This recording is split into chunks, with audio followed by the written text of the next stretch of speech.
Tuhannya Yesus satu-satunya Tuhan dan mengenal Yesus sebagai utusannya. Itu ajaran Yesus. Kalau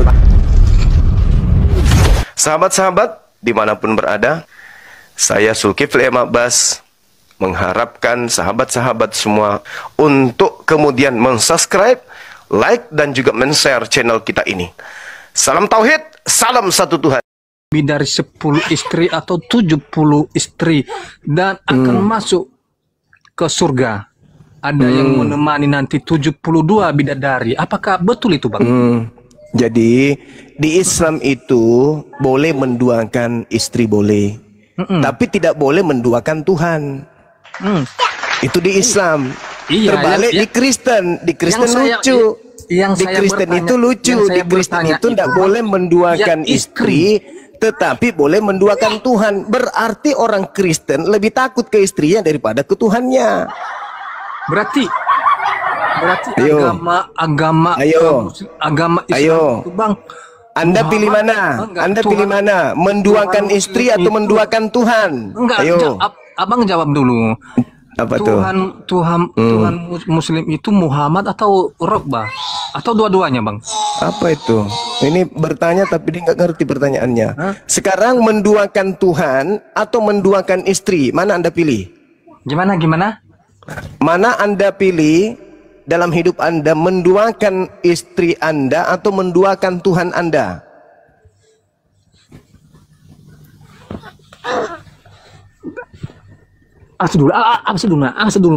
Jangan gigit kepalanya ayah. Udah kepalanya nggak berfungsi, digigit lagi. Aduh, jangan. Aduh, anakku ini. Ayah kepalanya tinggal kayak merica, digigit pula. Astagfirullahaladzim. Masih mau aku datang besok. Ayo, semangat. Anda pilih mana?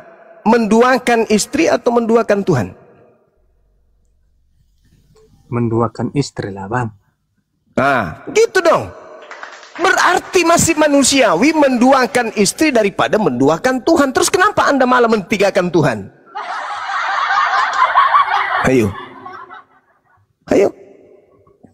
Udah saya jawab tadi, Bang. Ya, kenapa Anda mentigakan Tuhan?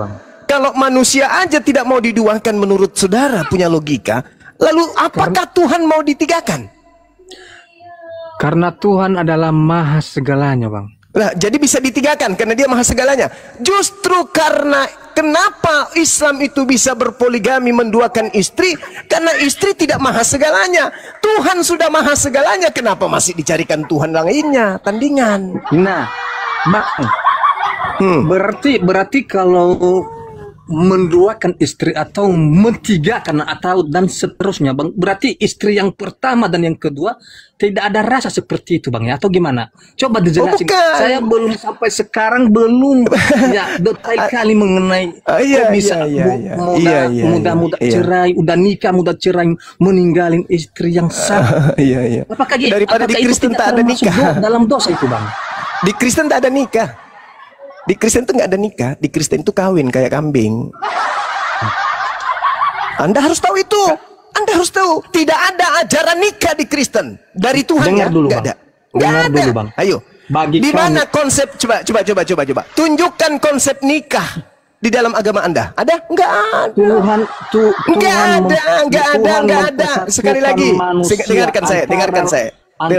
Di dalam agama Kristen itu tidak ada aturan nikah di dalam Kristen dari Tuhan, itu nggak ada.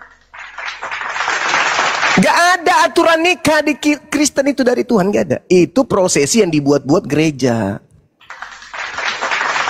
Nggak ada. Kau tunjukkan dalilnya prosesi nikah dalam agamamu berdasarkan dalil. Ada? Nehi merica ketum berajahe. Tidak ada. Jadi kawan, kalau tidak ada nikah dalam pandangan Islam itu zina. Maaf ya. Jadi kalau dalam pandangan Islam, Kristen itu semuanya adalah anak zina. Karena tidak ada prosesi nikah. Mana prosesi nikah di Kristen? Ada? Syarat sah nikah di agamamu ada? Nggak ada. Sekarang Anda mencoba untuk menarasikan poligami. Hei, Lukas 18 nomor 29 nomor 30, Yesus mengatakan kepada pengikutnya Bani Israel, barang siapa yang meninggalkan istrinya karena aku, maka dia memperoleh istri berlipat kali ganda saat ini juga. Matius 19 nomor 29, barang siapa yang menjadi pengikutku dan meninggalkan istrinya, kelak di surga dia akan mendapatkan 100 kali lipat. Jangan coba-coba terhadap agama langit. Yesus mengajarkan poligami. Nabi-nabi berpoligami. Tak ada satu dalil di dalam Bible, perjanjian lama, kitabnya para nabi yang Anda anggap itu, yang melarang poligami. Nggak ada. Daud kakeknya Yesus, istrinya berapa? Salomo kakeknya Yesus, istrinya berapa? Dan kalau saya tanya, Tuhanmu yang bernama Yesus itu berasal dari istri yang keberapanya Daud? Bisa kau jawab?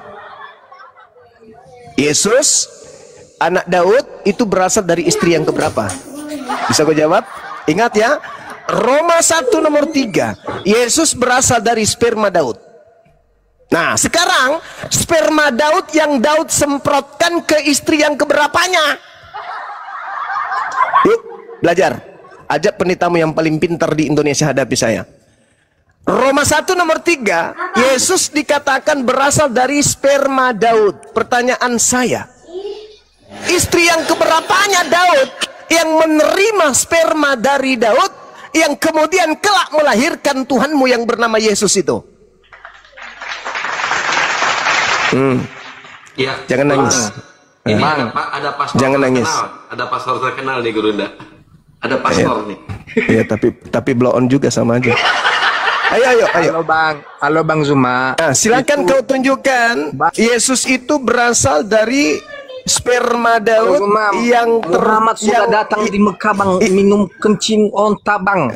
Ini Ikutin Bang. ini korban gereja, ini korban Di pembodohan. mana? Roma berapa, Bang Zuma? Roma 3 nomor 1. Belajar lagi, Pastor. Roma 3 nomor 1. Iya. Nggak usah framing. Ya, coba. Ini pastor kan ya? Ini Roma 3 ayat 1 punya gini. Jika demikian, apakah kelebihan orang Yahudi dan apa gunanya sunat? Di mana sperma? Waduh, kasihan sekali. Bapak pastor kan? Bapak pastor kan? Nggak usah framing.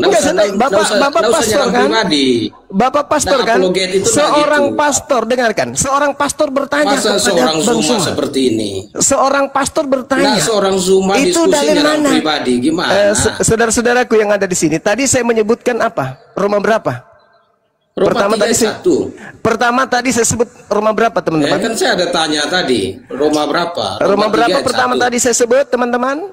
1-3 Gurunda. Roma 1:3. Ini kau pastor Kenapa tadi itu bilang kau. 31? Iya, itulah kebahlulanmu sebagai seorang pastor, masih nanya. Makanya ku sengaja ku Makanya balik. jangan fitnah-fitnah. Ikut dia. Gimana Ikut dia sih pastor Zuma yang Dongo. dikatakan seorang Pastor apologet? Dongo ya begitu. Apologet. Pastor Bahlul kayak gitu. Aduh, bagaimana? Pastor yang apologet tidak model ngerti begini? tentang Bible ya gitu. Hancur Dengar, diam dulu. umat Kau Islam. diam dulu, diam dulu. Hancur umat Islam. Diam dulu. Hei, penjilat perpuluhan kau diam. Diam dulu kau. Kau perutmu penuh dengan perpuluhan tapi kau tidak pernah berilmu. Diam dulu. Saya tahu kita pernah berdialog, kita pernah buka kamera. Saya tahu Anda pastor. Saya dari tadi berulang-ulang mengatakan Roma 1 nomor 3 datang. Anda bertanya Roma berapa? Ya, saya Ini artinya tanya bahwa klarifikasi Anda itu Anda. cuman menipu jemaat. Cuman menipu tanpa ini Anda lihat, tahu lihat. dalil. Nah ini. Bagaimana seorang apologet Bagaimana seorang pastor pribadi? masih bertanya Roma Sekarang kita berapa? berapologet secara objektif. Roma berapa katanya? Ini pastor Dongo. Cuma mencret. perpuluhan yang ada di dalam Mencret. otakmu. Hanya duit aja terus, duit. Kerjanya hanya fitnah. Duit aja aja kalau terus. Fitnah. Duit aja terus. Nah ini kau baca tuh yang ku katakan tadi kepada jemaatmu Iya, tuh Roma berapa 1 nomor dibaca? 3 tuh. Kau baca. Kau yang baca. Biar kau belajar dari saya. Mana sperma? Ya baca. Tentang anaknya menurut Baca, daging baca. diperanakan Baca. dari keturunan Daud. Keturunan dalam sperma. bahasa Yunaninya apa? Keturunan itu egenenten. Bahasa Yunaninya, original teks di kitabmu yang Roma 1 nomor 3 itu apa? Ya di mana? Iya, Roma 1 nomor 3 original teksnya apa? Keturunan situ apa? Apa keturunan di situ? Ya makanya kau belajar, jangan kau kejar perpuluhan saja. Jangan kau kali ini apa ini? Ini apa ini? Apa ini? Apa itu tertulis? Apanya? Ini apanya? Apanya dong? Ini apanya dong? Ah, apa itu? Apa? Perpuluhan. Itu keturunan. Iya, itu Saya bertanya, Roma 1 nomor 3, Yesus berasal dari sperma Daud. Sperma bukan yang begitu, dilemparkan. Dengar. Sperma yang dilemparkan Daud nantinya itu melahirkan Yesus. Ya. Sperma yang dilemparkan ke istri yang keberapa? Jawab. Sperma itu bukan itu keturunan, benih. Ya. Itu sebenarnya diterjemahkan benih. Ini pastor gaya. Itu benih. Gaya selangit, gaya. Ya benar. Jadi kalau saudara sudah mengakui Yesus itu benih dari Daud. Mani tidak. Coba cerdas sedikit. Mani dengan sperma itu dua hal yang berbeda. Jadi kamu sudah akui. Jadi saudara sudah akui bahwa Yesus itu berasal dari benih Daud. Keturunan. Ya, keturunan Daud. Betul. Nah, sekarang keturunan dari istri yang keberapa? Dari Matius itu jelas. Keturunan dari istri keberapa? Istri apanya? Keturunan Daud. Yang dihitung itu bukan istrinya. Yang dihitung itu adalah Daudnya. Tadi sperma nggak mau pindah ke benih, dikejar di benih, pindah ke keturunan. Sekarang saya tanya, dia berasal dari keturunan istri yang keberapa? Tidak dikatakan istri keberapa, tetapi keturunan Daud. Masalahnya apa? Masalahnya istrinya Daud itu ratusan. Sekarang saya tanya, dia berasal dari keturunan istri yang keberapa? Baca konteks.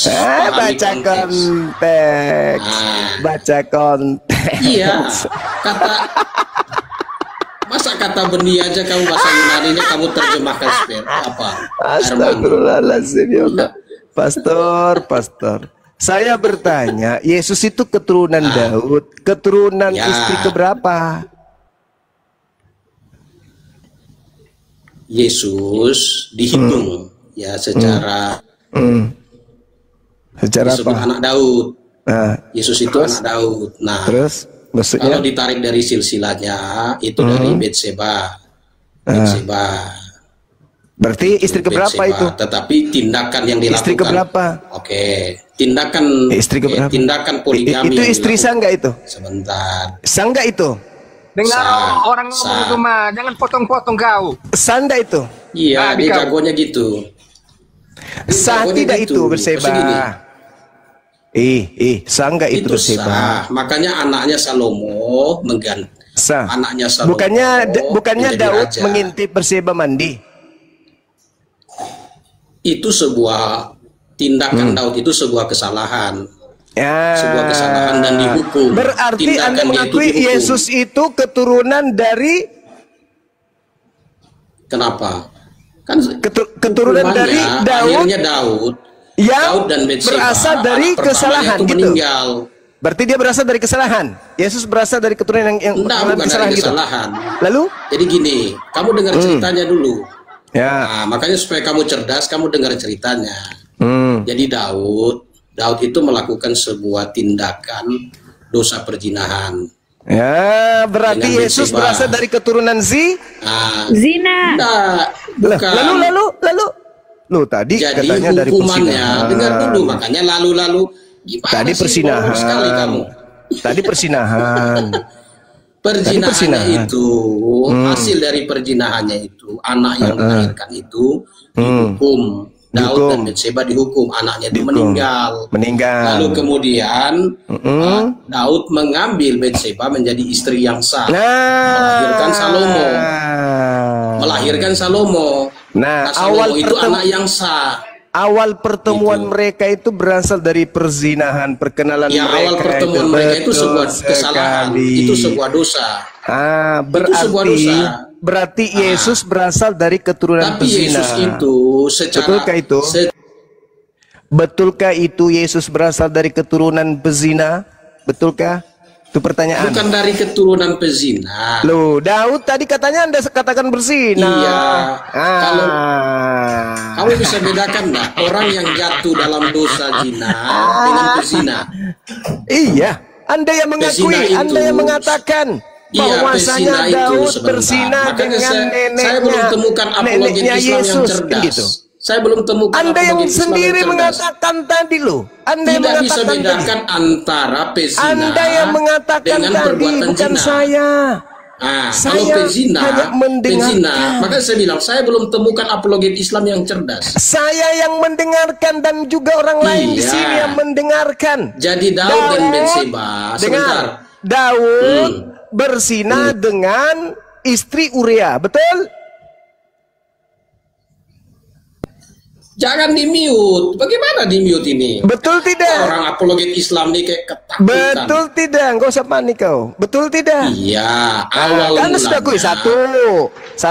Tetapi Yesus, kemudian sabar dulu. Kau jangan ngomong sendiri, jangan menang sendiri. Ini kita mau urut. Ya kamu dari tadi ngomong sendiri pakai mute. Iya, karena kamu itu menjilat ludamu sendiri, pastor. Pastor, kau menjilat ludamu sendiri. Tadi kau mengatakan Daud itu berzina.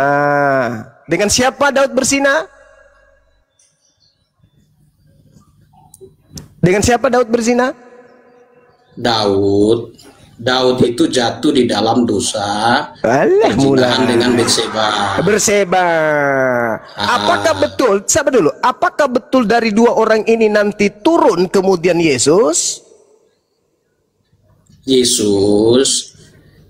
Daud dan Betseba berzina, lalu hukuman dari Tuhan untuk mereka ialah anak yang dilahirkan dari hasil zina itu wafat. Waktu lahir wafat. Lalu Daud mengambil Betseba sebagai istri yang sah. Bagaimana cara Daud mengambil istri Uria? Bagaimana caranya? Jadi Daud jatuh di dalam dosa perzinahan. Bagaimana caranya? Itu dosa pertama. Dosa kedua, Daud bagaimana caranya? Dosa kedua, Daud merencanakan kejahatan itu berikhtiar untuk membunuh suaminya Betseba. Agar dia mengambil Betseba sebagai istri. Sebenarnya awalnya bukan istri. Tujuannya untuk menutupi rasa malu dari perbuatan zina mereka, karena pada waktu mereka melakukan itu Betseba hamil. Ya itu ceritanya gitu. Lalu kemudian Uria wafat di medan perang. Uria wafat di medan perang. Itu rencana Daud nggak supaya Uria meninggal di medan perang? Akhirnya dari tindakan Daud itu Allah menghukum Daud juga. Yaitu ada pertumpahan darah di antara anak-anak Daud. Tetap ada hukumannya, itu dosa, makanya itu ada konsekuensinya. Dosanya dihapuskan nggak, Daud? Tindakannya, karena Daud pada akhirnya dia menyesal, dia bertobat. Setelah bertobat dihapus nggak dosanya? Ya, hukuman tetap dilaksanakan, tetapi Daud karena dia menyesal dan bertobat, dia diampuni. Diampuni, berarti tidak perlu penyaliban. Diampuni, tidak perlu penyaliban kepada Daud itu beriman kepada juru selamat yang akan datang. Iya, dengan ibadah korban. Mulai mabuk. Pertanyaan saya, bukan mabuk. Sekarang saya tanya Anda. Sebentar. Anda tidak ini. Sekarang saya mau tanya Anda. Dengarkan saya. Apakah dosa Daud diampuni sebelum kemudian spermanya jadi Yesus? Jawab. Saya mau tanya Anda. Jangan modal gigi, congor. Jangan modal gigi, congor. Pertanyaan saya, congor. Dengarkan saya, congor. Dengarkan saya. Dengarkan saya. Saya tanya Anda. Jangan kemana-mana dulu. Apakah dosa Daud diampuni? Sekarang saya mau tanya iman Anda. Ya. Saya. Apakah dosa Daud diampuni sebelum spermanya jadi Yesus? Jawab. Sekarang saya mau tanya dulu. Jawab dong, jawab dong, jawab dong. Ya nanti saya jawab. Saya akan jawab, tetapi saya ingin jawab dong, jawab dulu dong. Jangan malu-maluin. Saya akan jawab, saya akan ajukan pertanyaan, sesudah itu saya jawab. Iya, ini masih rentetan yang tadi loh. Masih rentetannya yang tadi. Jawab dulu. Iya, sekarang gini, Anda bertanya ke saya akan jawab Anda. Demikian saya mau bertanya ke Anda. Jangan berani bertanya tapi tidak mau ditanya. Loh, itu takut namanya. Saya tadi mengurai. Gentleman jadi orang, jangan pengecut. Saya mengurai. Itu baru Jangan pertanyaan. Berani mengurai. Ya, saya mengurai. Anda yang naik ke sini. Anda naik ke sini bertanya tentang di mana dalilnya Yesus itu berasal dari sperma Daud. Kan Anda malu barusan. Anda kan tidak tahu dalil itu. Saya ngajarin Anda toh, kan gitu. Iya, makanya saya mau tanya Anda. Oke lah, silakan Anda bertanya. Kalau Anda jangan kabur ya. Muslim. Nanti saya jawab Anda. Silakan. Anda juga tanya. Nah, silakan, wahai pemungut perpuluhan, silakan. Silakan. Saya mau tanya Anda. Lama kali bah. Oke, saya mau tanya di surat Maryam 3334. Apa itu? Apa itu? Waduh. Apa itu? Masakan di Quran Anda tidak hafal. Apa itu? Surah apa itu? Terlalu banyak baca Alkitab, lupa Quran jadinya. Astagfirullahaladzim. Coba baca makanya pastor. Pastor. Saya menghormati Anda. Pastor. Saya tanya Anda sebagai seorang muslim. Pastor. Kapasitas Anda menjelaskan. Pastor, jangan bawa-bawa kegilaan Anda di gereja di sini, Pastor. Jangan. Anda membahas tentang Al-Quran. Bagaimana mungkin Anda mengatakan surah Maryam ayat 334? Apa? Hah? Kurangi makan babi supaya otakmu itu bisa cerdas dulu. Jangan kau bodoh-bodohin. Cara kau bodoh-bodohin umat Islam, kau ajarkan ke saya. Apa ini? Kau buat umat Islam jadi bodoh dengan apa? Kau bertanya. Pastor, kau bertanya Maryam ayat 334. Orang-orang Kristen itu cerdas. Cerdas kau bilang. Iya cerdas. Karena apa? Kami bukan diajar oleh buta huruf. Kalau kau tidak buta huruf, pasti kau bisa membedakan antara manusia dengan Tuhan. Talal. Surah Maryam ayat 334. Orang gila. Oten-oten aja. Kau belajar Bible. Jangan kau bahas-bahas terjemahan Al-Quran. Ilmumu belum sampai ke situ. Semakin kau membahas tentang ayat suci Al-Quran, semakin lari jemaatmu karena kau nggak tahu. Berbeda dengan saya bahas Bibelmu karena saya tahu. Buktinya saya ngajarin kamu tadi tentang Roma, kau nggak tahu. Kau kaget kan? Ternyata di situ dikatakan Yesus berasal dari sperma Daud. Kaget kau kan? Makanya jangan cuman kalkulator kau pegang. Sian loh mau membahas Islam. Saya udah cari Maryam 334 nggak nemu saya. Memang nggak ada. Masa ada surah Maryam ayat 334? Gimana ceritanya? Surah Maryam itu hanya sampai kepada ayat 90 berapa itu? 98 ya? Iya 98. Iya. 334 kala-kala surah Al-Baqarah. Itu malah asah. Oke kan dah di ini dulu diarahkan dulu yang lain. Saya ibadah sejenak. Iya.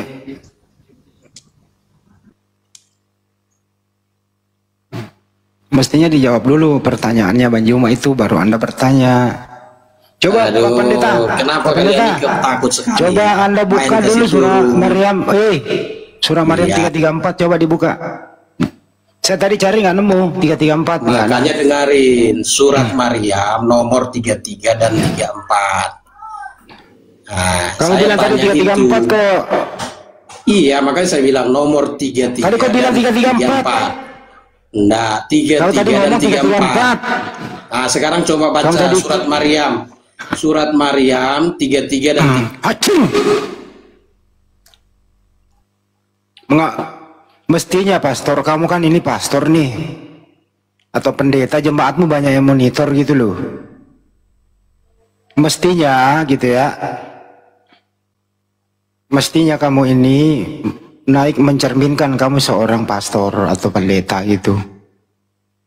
Ya jujur gitu loh. Kalau ditanya jawab dulu, habis itu baru kau bertanya. Saya akan menjawab pertanyaannya setelah saya bertanya. Gimana coba itu? Ilmumu sampai mana gitu loh diskusi.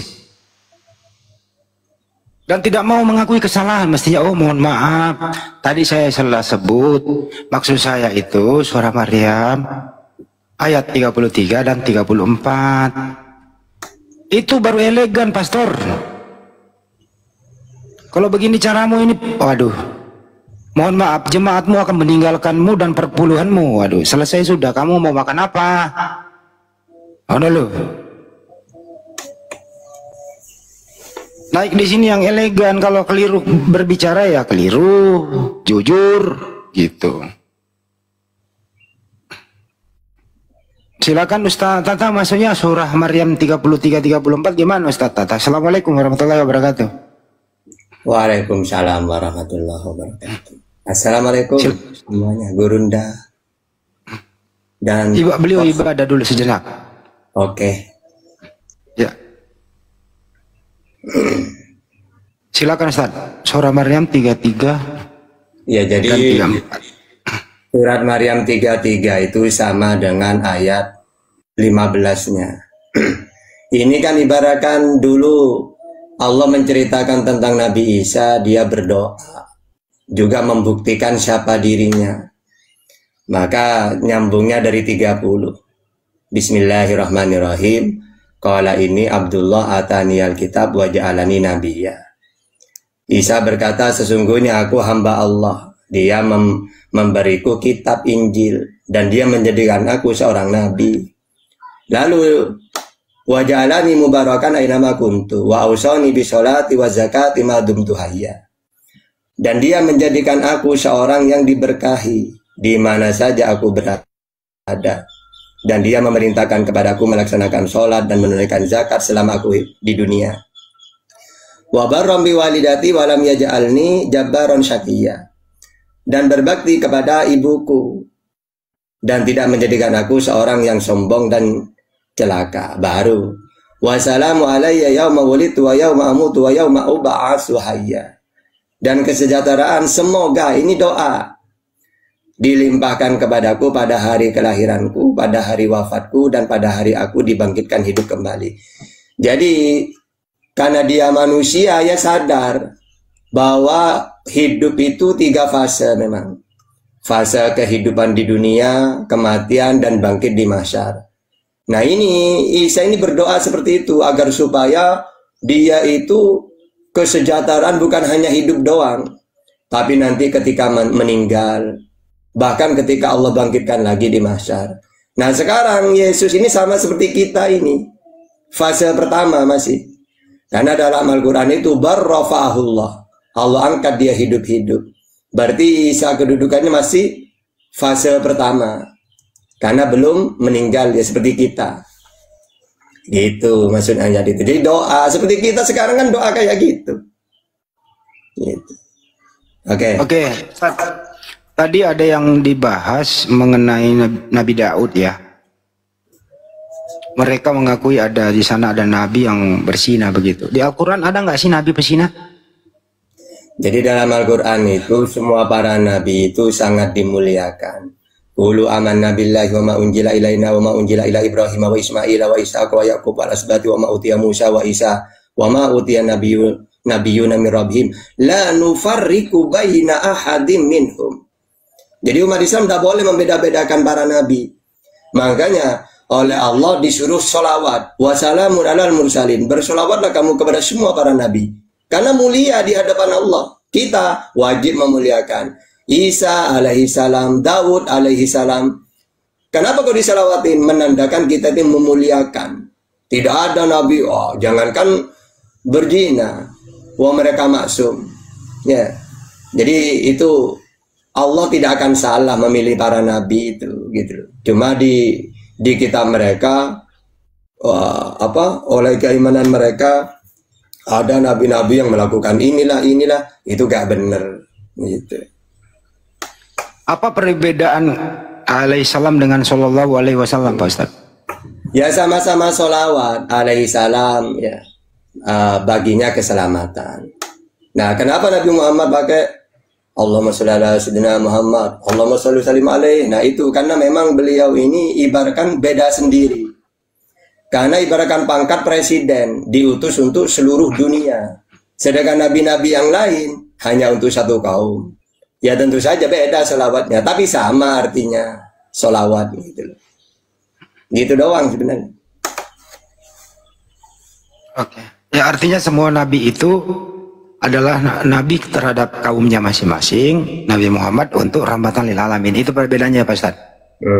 Mantap. Jadi nggak boleh ya kita mengklaim atau dalam pikiran kita bahwa ada nabi berbuat yang aneh-aneh zaman dulu, apalagi menyalahi perintah Tuhan gitu ya, Pak Ustaz ya? Nggak ada. Semuanya itu kita muliakan dan perintah Allah untuk memuliakan para nabi itu. Tadi dia mau bawa ke sini, Pak Ustaz, katanya Nabi Isa itu katanya udah wafat. Yang ayat tadi yang Pak Ustaz jelaskan itu, emang Nabi Isa itu udah wafat? Apa gimana, Pak Ustaz? Ya enggak, dalam Islam itu wama qataluhu wama shalabuhu walakin syubbiha lahum. Dia tidak mati disalib, dibunuh, akan tetapi yang mereka salib itu orang yang Allah serupakan udah. Lalu kemana Isanya? Barrafahullah. Allah angkat dia hidup-hidup tanpa kematian. Kenapa dia diangkat hidup-hidup kok tidak dimatikan? Karena dia itu masih ditugaskan lagi oleh Allah. Makanya ketika kita ditanya, Tata kenapa bukan nabimu, bukan Musa yang turun lagi nanti di akhir zaman? Kenapa harus Isa? No, karena Isa memang belum mati. Ya andai kan dia mati, tidak mungkin dia diturunkan lagi, muncul lagi. Justru Allah angkat hidup-hidup karena dia masih mau ditugaskan lagi. Ibaratkan gini. Terus ada lagi gini. Kenapa cuma Nabi Isa dalam Al-Quranmu? Dia itu terkemuka dunia dan akhirat gitu. Loh, karena cuma Nabi Isa yang oleh umatnya dilecehkan, dikatakan anak zina lah, dikatakan harus mati dibunuh lah, ditelanjangin gitu tuh. Makanya ayat itu untuk menegur orang Wahyudi. Kenapa kamu Wahyudi menolak bahkan menghina utusanku? Padahal dia sama seperti nabi-nabi yang lain, seperti Musa, terkemuka dia gitu. Jadi kalau dikatakan gini, kenapa bukan ada Musa atau Nabi Muhammadmu terkemuka di dunia? Loh, karena Nabi Muhammad dimuliakan oleh umatnya. Nabi Musa dimuliakan oleh umatnya. Untuk apa? Ibaratkan gini, Bang Juma ngutus saya ke Papua, lalu ngutus Bang Handi ke Jawa, dan ngutus Bang Kian ke Sumatera. Saya berhasil di Papua. Terus Bang Handi berhasil di Jawa. Bang Kian ditolak dia, bahkan mau dibunuh dia. Akhirnya Bang Juma bilang, "Hei orang Sumatera, kenapa kamu menolak Bang Kian? Ya, bahkan menghina, mau dibunuh, padahal dia itu sama seperti Handi tahta yang aku utus." Ibaratkan gitu. Lalu orang bilang, "Bang Juma, kenapa cuma Bang Kian Santangnya aja yang dipuji-puji sama engkau?" Loh, karena hanya dia yang ditolak. Kalau tahta berhasil. Ya untuk apa saya bilang gini, Papua, nasibnya tahta itu, loh, wong saya sudah bagus kok. Sudah berhasil saya. Nah, tentu saja yang diingatkan itu orang Sumatera. Karena dia yang menolak utusan Bang Juma, yaitu Bang Kian. Padahal tiga-tiganya sama-sama utusan. Jadi kalau dibilang, kenapa cuma Bang Kian, Bang Juma? Yang dikatakan, padahal Kian Santang ini juga mulia. Loh, kenapa bukan tahta? Loh, tahta udah berhasil dimuliakan oleh Papua. Bang Handi juga sama. Ya makanya dalam Al-Quran itu, karena Nabi Isa ini dilecehkan, ditolak, mau dibunuh oleh Sriwil. Akhirnya oleh orang Islam, oleh Allah diberitahu, kenapa kamu Sriwil menolak utusanku? Padahal dia terkemuka, sama seperti nabi-nabi yang lain, yang aku utus. Nah gitu. Jadi tidak ada Tuhan mengutus Tuhan ya Pak Ustadz? Ya tidak, karena utusan itu apa utusan itu? Manusia yang diberi wahyu, yang mana wahyu ini wajib disampaikan. Karena mempunyai kewajiban, berarti punya umat. Nabi Isa untuk Sriwil, Ali Imran 49. Nabi Muhammad untuk seluruh alam, Al-Furqan ayat 1. Kalau Nabi, manusia yang diberi wahyu tapi tidak wajib menyampaikan, maka tidak punya umat. Nabi Khidir gitu. Kenapa tidak ada umatnya? Karena Nabi dia bukan utusan. Nah kalau utusan pasti punya umat, karena punya kewajiban menyampaikan. Oke Pak Ustadz, kita sambut dulu nih, Saudara Putra nih. Putra datang ke sini, ada yang mau disampaikan? Dibuka mic-nya Putra kalau mau bicara. Ya, shalom saudaraku. Ada yang mau ditanyakan tentang topik ini? Oke, terima kasih. Saya mau tanya sesuai tema saja, saudara. Tema apa yang Anda mau bahas? Kata Tuhan Yesus, aku dan Bapa adalah satu. Kata saudara, aku dan Bapa dua. Itu maksudnya gimana ya? Bisa dijelaskan nggak? Silakan dijelaskan Ustadz. Atta, Yesus dan Bapa dua atau satu? Jadi aku dan Bapa dua itu pertama Yohanes 5:26. Sama-sama mempunyai hidup masing-masing. Atau Yohanes 20:17. Aku akan pergi kepada Bapakku dan Bapakmu. Allahku dan Allahmu. Kata-kata mau pergi berarti kan dua. Ibaratkan gini, saya akan pergi kepada Bang Juma. Berarti saya dengan Bang Juma ini dua. Kan gitu. Aku akan pergi kepada abangku Bang Juma. Berarti saya dengan Bang Juma sosok yang berbeda. Ya kan mau pergi. Lalu kalau ditanya, Yesus ada di mana Bapakmu? Di langit. Matius 18:19. Matius 23 ayat 9. Kalau kamu meminta apapun itu, dua orang meminta kepadanya, maka permintaan itu akan dikabulkan oleh Bapakku yang di langit. Ya, berarti kan dua, berarti kan? Yesus dan Bapa dua. Gitu. Itu Putra, ada yang mau diluruskan? Kita menyatakan, tadi betul Bang. Abang kan Yesus diutus, dia bersaksi aku dan Bapa adalah satu. Berarti dia berdoa kepada Bapaknya, dan saudara berkata Bapaknya dua. Itu di mana Bapaknya dua? Saudara berdoa kepada Bapa siapa lagi nih? Nah, Bapak bukan Bapak yang Bapak itu kan Tuhannya Yesus. Matius 11:25. Aku bersyukur kepadamu Bapa, Tuhan langit dan bumi. Ada di mana Tuhan langit dan bumi itu? Di langit. Matius 18:19. Ibaratkan gini, saya kan punya Tuhan Allah. Lalu saya mengatakan, aku bersyukur kepadamu ya Allah, Tuhan langit dan bumi. Berarti kan Allah itu Tuhanku, sama seperti Yesus. Aku bersyukur kepadamu Bapa, Tuhan langit dan bumi. Berarti kan dua kan? Bapa sebagai Tuhan, Matius 11:25, Yesus sebagai utusan, Yohanes 5:37. Bapa yang mengutus aku, dialah yang bersaksi tentang aku. Nah itu. Iya saudara, saya percaya perkataan saudara. Dan Yesus berkata, aku datang bukan untuk orang yang tidak berdosa, melainkan orang yang berdosa. Dan dia akan memberikan Sukron. Gitu. Roh Kudus itu seperti apa saudara? Roh Kudus itu kalau kita baca datanya, dia ini menyampaikan segala sesuatu yang dia dengar. Coba Yohanes 16:12 ya. Atau gini. Tetapi apabila ia datang, yaitu roh kebenaran, ia akan memimpin kamu ke dalam seluruh kebenaran. Sebab ia tidak akan berkata-kata dari dirinya sendiri. Tetapi segala sesuatu yang didengarnya, itulah yang akan dikatakannya. Coba, siapa ini? Dia menyampaikan loh. Apa yang dia sampaikan, sesuai dengan apa yang dia dengar. Siapa sosok ini? Coba, terus apa yang didengar? Misal orang Kristen mengatakan ada Roh Kudus. Ingat ya, Roh Kudus di sini dia menyampaikan segala sesuatu yang dia dengar.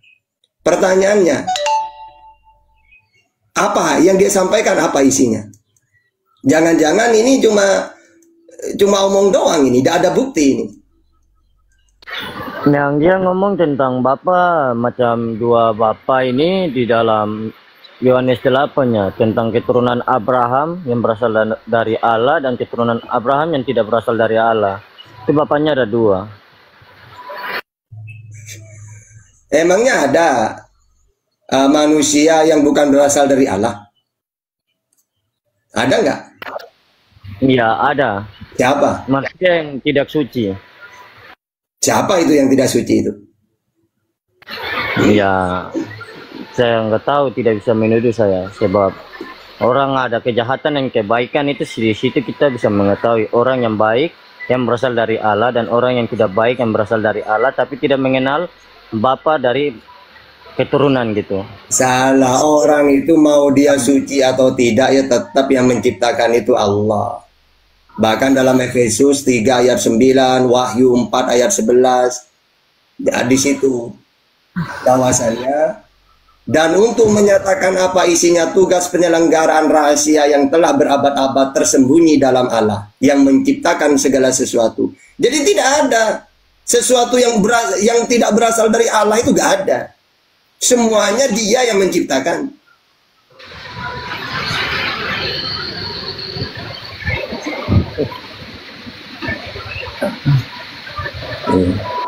Jadi kalian ini melawan Bibelnya sendiri, kalian ini. Mau ngomong ya, apa? Ada ayat Alkitab menyatakan begini Pak Ustadz, ada ayat Alkitab mengatakan janganlah kita mempersalahgunakan kasih karunia Allah Tuhan kita Yesus Kristus.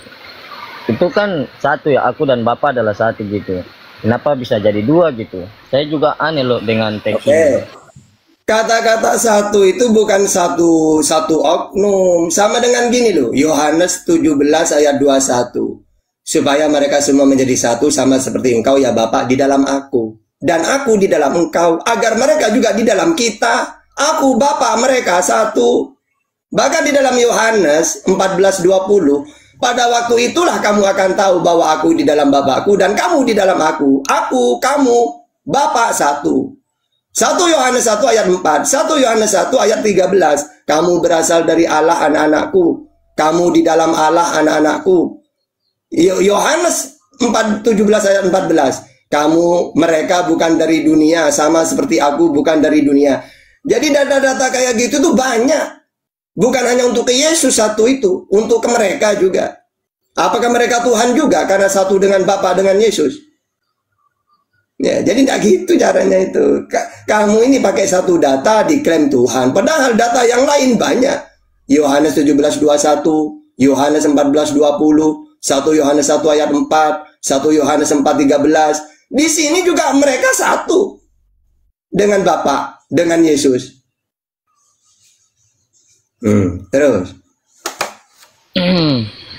Ya, saudara coba bisa menjelaskan tentang antikristus. Tadi saudara sudah bilang tahu tentang jalannya menuju kepada Bapa dan menceritakan jalan menuju kepada Bapa dan menceritakan tentang kerajaan sorga. Carilah dahulu kerajaan sorga dan semua itu akan ditambahkan kepadamu. Coba saudara jelaskan tentang antikristus Ya, dan antikristus itu ya Kristen. Antikristus itu Kristen. Arti antikristus itu apa? Tidak mengimani yang Yesus sampaikan. Berarti kan anti. Sama seperti umat Islam. Kalau umat Islam mentuhankan Nabi Muhammad, berarti anti Nabi Muhammad. Kalau umat Islam ya mengatakan Tuhan itu lebih dari satu, berarti anti Nabi Muhammad. Sama seperti Kristen ini anti Kristus. Karena Yesus mengenalkan Tuhan itu satu, Markus 12:29, enggak, Tuhan itu tiga. Kata Yesus, dia manusia menerima firman, Yohanes 12:50, Yohanes 17:8. Kata Kristen, enggak, kamu ini firman jadi manusia. Jadi antikristus itu Kristen.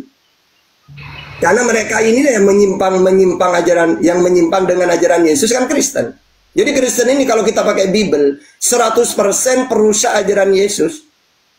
Balik. Bukan pengikut. Iya saudara. Coba saudara baca ini. Saya tidak mengatakan sendiri ya. Saya bersaksi tentang Dia yang mengutus aku. Itu perkataan Tuhan Yesus. kepada dia yang mengutus aku. Ini tentang tema, saudara. Iya, bersaksi Iya. bahwa dia yang mengutus Yesus. Berarti Yesus bukan Tuhan, utusan kan? Ya, kau percaya Yesus sebagai yang diutus Bapa? Nah iya, memang umat Islam percaya bahwa Yesus utusannya Bapa. Berarti saudara Kristen? Loh ya enggak, yang kalau Kristen kan perusahaan ajaran Yesus, mengatakan Yesus Tuhan. Berarti anti Kristus si Kristen ini. Yang benar kan Yesus. Di sini menceritakan tentang Bapa, saudara. Di sini keturunan Abraham yang tidak berasal dari Allah. Keturunan Abraham yang tidak berasal dari Allah itu siapa itu? Ya semuanya berasal dari Allah. Emangnya ada manusia yang tidak berasal dari Allah? Ini Yesus ini sama. Ini bukan saya yang mengatakan. Iya. Keturunan Abraham yang tidak berasal dari Allah itu. Yohanes yang kalau mengatakan. ada keturunan yang tidak berasal dari Allah, berasal dari siapa? Ya, berasal dari Bapak Abraham ya. Dari siapa? Berasal dari Bapak Abraham, nubuatan tentang Mesias. Ini. Saudara pernah baca perjanjian lama enggak? Anda ini keliru. Halo saudara. Saudara pernah baca perjanjian lama tentang keturunan Abraham yang tidak berasal dari Allah enggak? Gini bang, Anda kalau mau bahas saudara hanya mencari tentang Yesus saja. Gini, tak kasih tahu ya, tak kasih tahu dengan data. Ada dua manusia di zamannya Yesus ini yang Allah berikan anak. Padahal dua wanita ini mustahil punya anak. Tapi karena Allah kuasa diberikan. Pertama, seorang Elisabeth mandul, mustahil punya anak dia. Lukas 1 ayat 7. Yang kedua Maria, mustahil punya anak, kan dia perawan. Lukas 1:27. Maka caranya Allah memberi anak, Allah mengutus malaikat dulu kepada Elisabeth, Lukas 1 ayat 11. Kepada Maria, Lukas 1:26. Dan anak yang dilahirkan itu kenapa dipenuhi Roh Kudus? Dua-duanya. Elisabeth ya penuh dengan Roh Kudus, Lukas 1:15. Maryam sama, Lukas 1:35. Tapi Anda cuma fokus ke Yesus. Padahal Yesus dengan Yohanes ini sama-sama lahir dari wanita yang mustahil punya anak. Yang satu perawan, yang satu mandul. Tapi karena Allah itu kuasa, diberikan anak dua-duanya. Dengan cara Allah mengutus malaikat memberitahu. Tema kan aku kan Yesus dan Bapa itu kan ada dua. Bapa itu siapa? Katanya Tuhan Yesus. Ini Bapa itu Tuhan Abraham yang tidak berasal dari Allah. Saya akan membacakan nih, saudara. Saya akan membacakan dulu biar kita masuk tentang Bapa ini. Kata Yesus kepada mereka, jikalau Allah adalah Bapamu, dengar dulu saudara. Kata Yesus kepada mereka, jikalau Allah adalah Bapamu, kamu akan mengasihi aku. Sebab aku keluar dan datang dari Allah, dan aku datang bukan atas kehendakku sendiri, melainkan kehendak Dia yang mengutus aku. Kamu percaya Dia diutus. Apakah sebabnya kamu tidak mengerti bahasaku? Tanda tanya ini. Sebab kamu tidak mengenal, mendapatkan firmanku. Iblislah yang menjadi bapamu. Ini bapaknya ada dua nih, Bapak Tuhan Yesus dan Bapak Iblislah yang menjadi bapamu. Dan kamu ingin melakukan keinginan-keinginan bapamu. Dia adalah pembunuh manusia sejak semula dan tidak hidup dalam kebenaran. Sebab di dalam dia tidak ada kebenaran. Apabila ia berkata dusta, ia berkata atas kehendaknya sendiri. Sebab ia adalah pendusta dan bapa segala dusta. Gitu saudara. Ini Bapak ada dua loh. Oke, udah. Jadi ayat yang kamu baca itu menandakan Yesus ini mau dibumbung rencana iblis. Makanya jadi gini, masalah penyalipan itu kalau Islam berpihak ke Yesus bahwa dia itu tidak mati disalib. Tapi kalau Kristen, Wahyudi, Iblis bersepakat bahwa yang disalib itu Yesus. Nah, jadi kalian ya Kristen, Iblis, Wahyudi bersepakat bahwa Yesus ini orang terkutuk.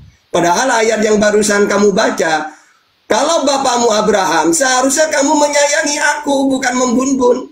Karena kalian ingin membunuh aku, berarti Iblislah bapakmu. Berarti yang menginginkan Yesus mati ini iblis. Ya, bukan Tuhan. Kalau kemauan Tuhan apa? Dikasihi, inilah anakku yang kukasihi. Kan dikasihi tidak mungkin kan dibun-bun kan? Berarti jelas ayat yang barusan kamu baca itu bahwa Yesus mau disalib itu bukan menebus dosa, tapi keinginan iblis. Kalau dipaksa menebus dosa, ya tebus dosa kepada iblis. Jangan kepada Tuhannya Yesus. Wong Tuhannya Yesus menginginkan Yesus ini disayangi, bukan untuk dibun-bun. Gitu. Jadi kalian ini berpihak kepada iblis. Ya, makanya coba kalian ini kebangkitan ini. Kalau dia tidak mati tidak ada kebangkitan. Ya, siapa yang membangkitkan? Siapa yang membangkitkan dia? Yesus Kristus. Ini kuburan. Ya, saya nanya, yang membangkitkan Yesus siapa? Ya, saya akan baca ya. Ini si lambe. Maka masuklah juga murid-murid yang lain yang lebih dahulu sampai di kubur itu, dan ia melihat dan percaya, sebab selama itu mereka belum mengerti isi kitab suci, tanda tanya, yang mengatakan bahwa ia harus bangkit dari antara orang mati. Lalu pulanglah kedua murid itu ke rumah. Ini tentang kebangkitan. Nah, Yesus itu siapa yang membangkitkan Yesus? Yang membangkitkan Yesus adalah Roh Allah itu sendiri di dalam. Di mana datanya? Datanya di mana? Ya sabar ya, saya cari dulu ya. Ini Alkitab banyak ini. Oh, yang membangkitkan Roh. Oh, itu kamu Kisah Para Rasul 2:32 aja bukan? Kisah Para Rasul 2:32, Kisah Para Rasul 3:15. Nah, di situ coba siapa yang membangkitkan?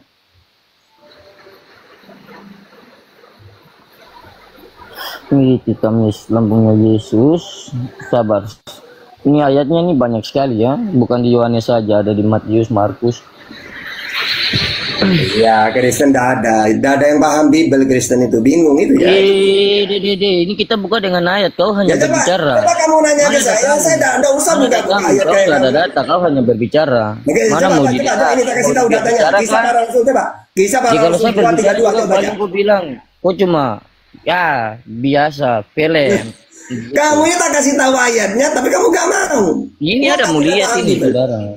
Yang kerasukan dulu. Ini kita kasih 4 ayat ya. Kisah Para Rasul 2:32, Kisah Para Rasul 3. Hanya sekali ayatnya di Kisah Para Rasul. Kisah Para Rasul di sebelah mana? Roma 10 ayat 9. Coba. Ya coba. Ini tak kasih 5 ayat ya. Pertama, Kisah Para Rasul aja yang kau hafal. Matius enggak hafal. Gimana ya, kau? Ya udah silakan. Kamu mana datanya mana? Kebangkitan Yesus lagi nih di Matius. Siapa yang membangkitkan Yesus? Di Yohanes. Yang membangkitkan siapa? Yang membangkitkan siapa? Yang membangkitkan Yesus Kristus adalah Roh Allah itu sendiri. Di mana datanya? Aku dan Bapa adalah satu. Di mana datanya? Inilah Roh Allah yang tidak bisa mati. Di mana datanya yang membangkitkan Yesus Roh Allah? Di mana? Dia bangkit sendiri. Di mana datanya?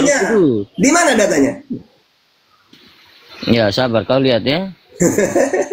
Kamu tak kasih 5, kamu tak kasih 5 data, tidak mau. Mau mencari sesuatu yang tidak ada. Gimana sih kamu ini? Yang tidak ada kamu cari, yang ada 5 kamu tidak mau.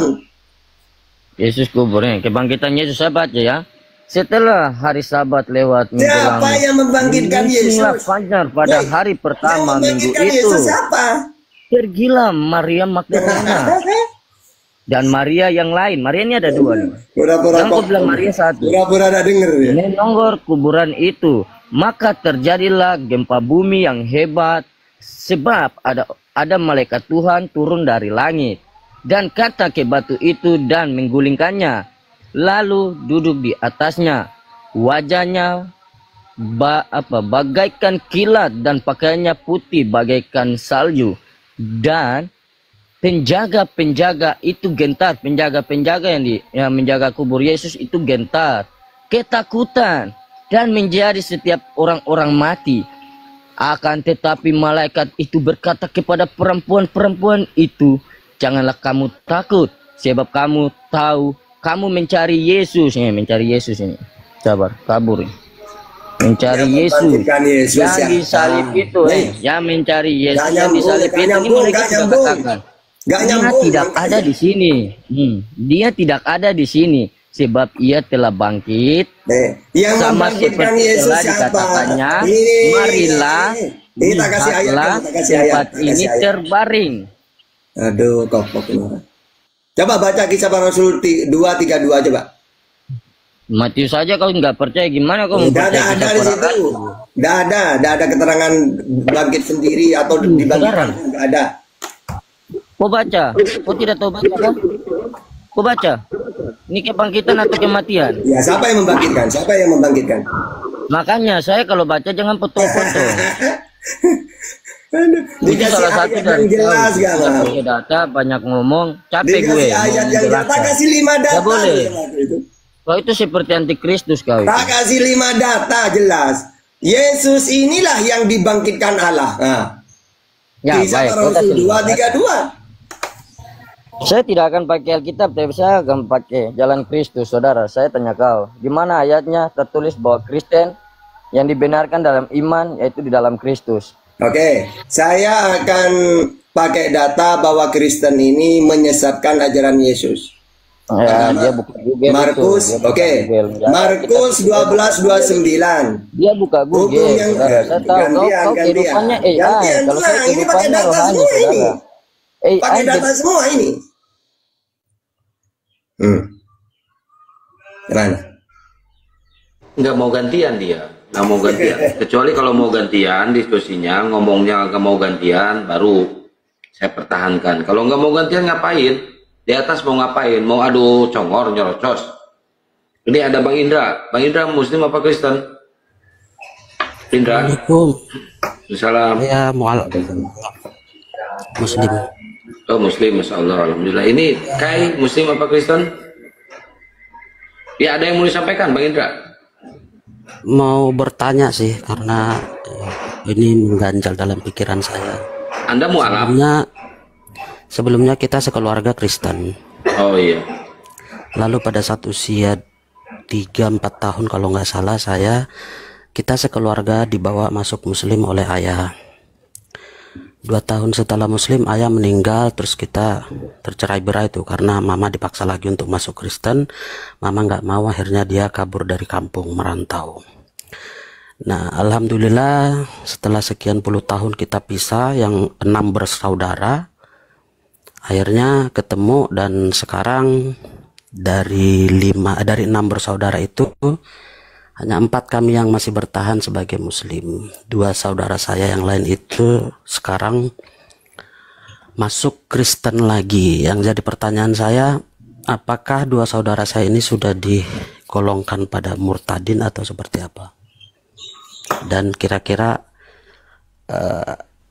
harus seperti apa yang bisa saya lakukan untuk kedua saudara saya ini? Karena sudah berkali-kali saya mencoba untuk mengajak, tapi akhirnya kita kayak bertengkar, jadinya ya sayanya stop gitu. Ya pertama, kalau sudah pindah berarti ya murtad intinya ya. Yang kedua, ya pokoknya doakan saja. Misalnya diajak baik-baik malah bertengkar, ya sudah, yang penting sudah berusaha lewat doa sudah. Doanya itu ya yang gampang, bahasa Indonesia lah. Ya Allah, berilah hidayah kepada saudara-saudaraku sebagaimana Engkau memberikan hidayah kepada aku ya Allah, gitu. Ya usahanya cuma itu doang, udah doa. Dan tetap berbuat baik lah, nggak usah kalau sekiranya bertengkar diingatkan, ya nggak usah, pakai doa aja lah.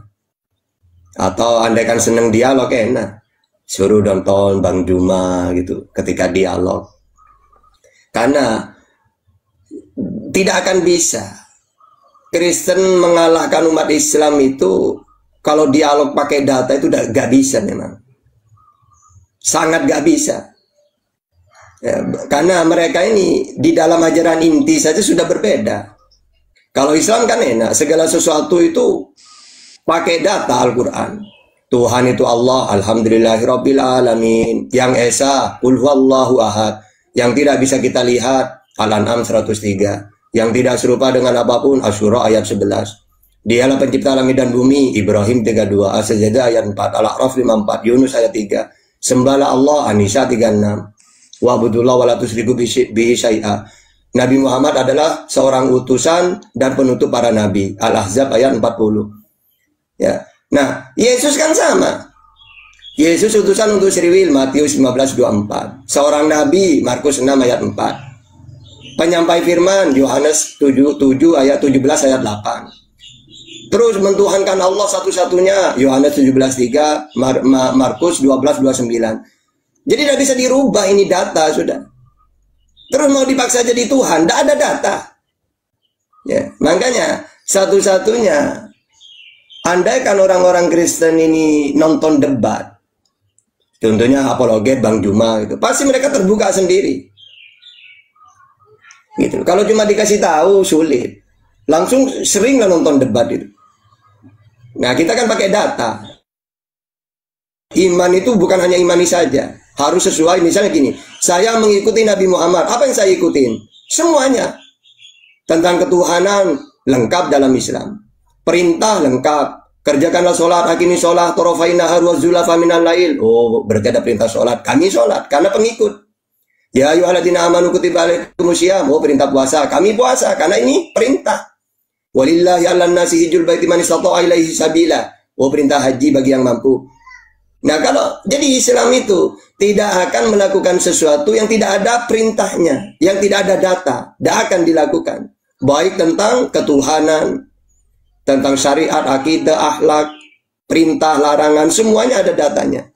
Kalau mereka tentang ajaran inti loh, tidak ngerti mereka. Padahal Yesus mengatakan hukum yang terutama, dengarlah Sriwil, Tuhan Allah kita, Tuhan itu Esa. Masih aja ngomong 3. Padahal ajaran inti itu.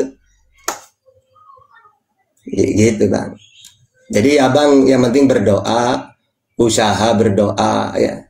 Kalau bisa diajak ngomong baik-baik, ya ngomong tidak masalah. Kalau sudah tidak bisa, ya tetap berdoa saja. Iya. Gitu. Kadang sih pertikaiannya kayak kalau berkunjung ke rumah, tentu saya nggak akan mau makan gitu kan. Nah, itu kadang itu pertikaian yang lebih sering gitu. Maksudnya pertengkaran yang sering karena saya nggak mau makan di rumahnya. Kalaupun makan di rumahnya, saya minta dibelikan nasi di luar gitu kan. Itu sih. Mantap. Ya, makasih Pak Ustadz jawabannya. Jadi cuman itu yang bisa saya lakuin ya. Ya benar Bang, kalau bisa saudaranya yang itu suruh kesini aja, suruh diskusi di sini aja Bang. Ya mudah-mudahan ada. Atau kalau nggak mau suruh nonton, kasih link-linknya Bang Juma itu, atau apologet Islam ya, kirimkan linknya.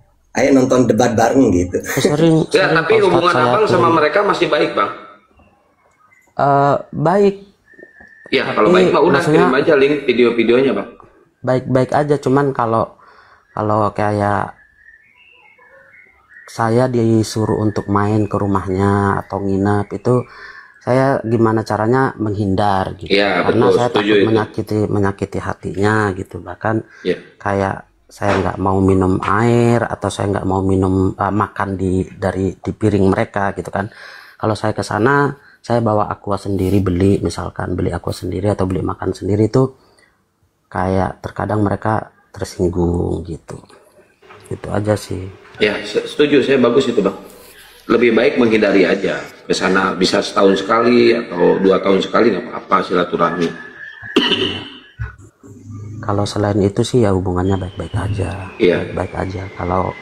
Kalau saya Lebaran mereka ucapin, tapi kalau saya sih nggak mau ngucapin. Iya, jangan ngucapin. Masa abang ngucapin selamat hari raya Tuhan, kelahiran Tuhan gitu? Masa gitu Bang? Nggak boleh itu. Suruh diskusi aja Bang, ajak ke sini Bang sekali-kali Bang. Ya insya Allah mudah-mudahan nanti ada hidayah, bisa mereka saya ajak. Sering sih saya kasih link YouTube-nya Bang Zuma. Saya share aja, nggak tahu ditonton apa enggak. Iya, kalau bisa abang telepon suruh diskusi di sini. Ya, kakak saya nomor 2 dan adik saya paling kecil di bawah saya pas. Nah itu mereka balik memeluk agama Kristen. Baik, Pak Ustadz, terima kasih jawabannya. Saya izin turun. Makasih. Ya, siap, siap. Bang Hos. Siap. Saya izin turun. Assalamualaikum warahmatullahi wabarakatuh. Waalaikumsalam warahmatullahi wabarakatuh. Oke, silakan teman-teman Aliteng yang mau diskusi ya, silakan naik ke atas. Temanya ini, aku dan Bapak adalah dua. Kalau ditambahin satu, Roh Kudus jadi tiga.